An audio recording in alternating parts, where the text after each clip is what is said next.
My name is Natalie. I'm a 19-year-old female, and this incident occurred 2 years ago. This is by far the craziest thing that has happened in my life. It all started when I was walking home one night after eating at a restaurant with a friend of mine. It was around the end of the summer season and going into fall, so I was slightly shivering. You might be wondering why me, a young woman, is walking home all alone in the night with no one else around to accompany me. Well, I wasn't carrying anything close to value like a purse, so no immediate theft target besides me myself. Then again, I learned karate in a course of 4 years, so I thought I could put up a fight if I needed to.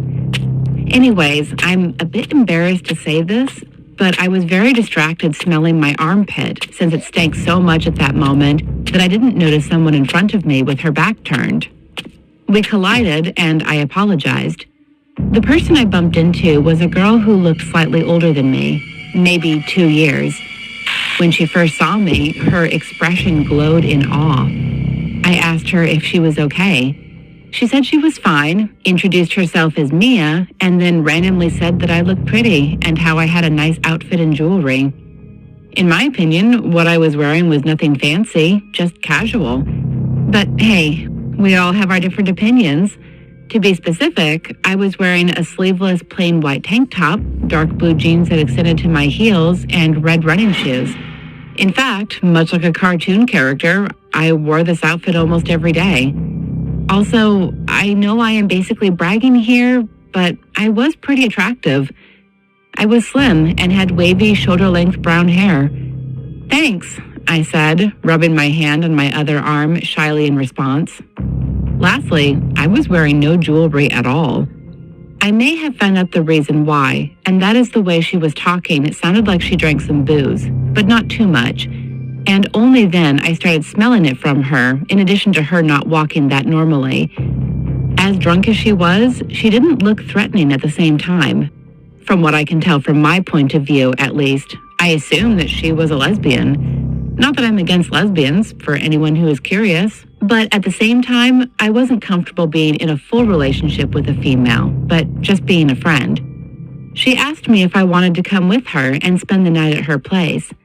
I didn't want to be rude right away, so I politely said, maybe soon, but not tonight. I was down with having another friend, as she looks nice and innocent. That's when stuff suddenly started hitting the fan out of nowhere. It all started as soon as we were done exchanging our contact information with each other when I saw something moving behind Mia. Before I could even think what it was an extremely large hooded man dressed all in black with his face mostly covered by his hood charging at Mia. I then saw him wielding a large butcher's knife. At that point, Mia seemed to sober up a bit, screaming after turning around and realizing the predicament she was in. Before I could do something, I watched in horror as he grabbed her and started thrusting the knife into her right arm and started to violently cut it off. And unfortunately, he succeeded as I heard the dreaded noise of the severed arm hitting the ground with a splat. I knew I had to think fast before things went from bad to worse. The man didn't seem to really notice me when I first saw him, so I quickly tackled him to the ground, pinned him, then punched him in the face a few times. I grabbed the knife from him and threw it a good distance from him. I saw his face bleeding pretty good from my blows. I wasted no time as I told the girl she could come with me to my house so she can be safe, and we both immediately sprinted for my place.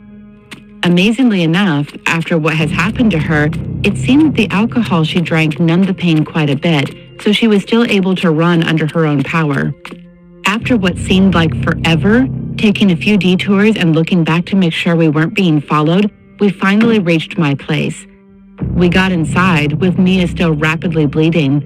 My parents were home, and they were really scared and confused as to what was going on. I told them I can explain later, and that for now they need to call 911.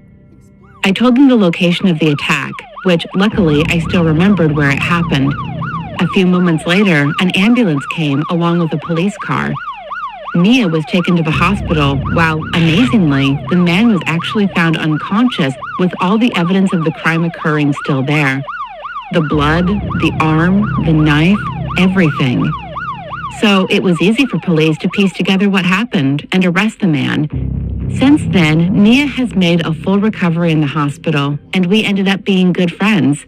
She even started to take karate classes herself. Despite that, she still wanted me to walk with her to have each other's backs.